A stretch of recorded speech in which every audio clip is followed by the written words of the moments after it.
मेरा नाम इमरान है। मैं सऊदी अरब में मौजूद हूँ, दम्माम में अब्दुल्ला कंपनी में। मैं इंडिया का रहने वाला हूँ, मुरादाबाद थाना कटघर दस्तराई चौकी। मैं यहाँ पे 4 महीने से फंसा हुआ हूँ। ना मेरे को खाने को पैसा दे रहा है, ना मेरे को अपना मुल्क भेज रहा है। मेरी सरकार से गुजारिश है, मुझे यहाँ से बुलाया जाए।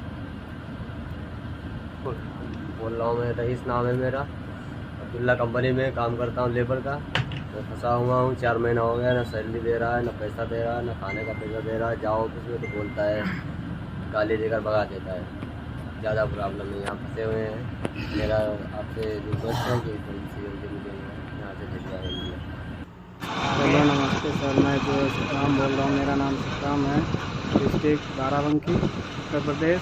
मैं सऊदी अरब में काम करता हूँ, अली अल अब्दुल्ला कंपनी में क्लीनर का, हाउस कीपिंग का काम करता हूँ। तो 4-5 महीना हो गया, बैठा दिया है। ना सैलरी देता है, ना पैसा देता है। ऑफिस में जाओ बोलने पैसा के लिए या भेजने के लिए, तो गाली देता देता है। ठीक है, और आप जैसे करके हम सब लोग को बुलाओ यहाँ से, बहुत मजबूरी है। मेरा नाम इमरान है। मैं सऊदी अरब में मौजूद हूँ, दम्माम में अब्दुल्ला कंपनी में।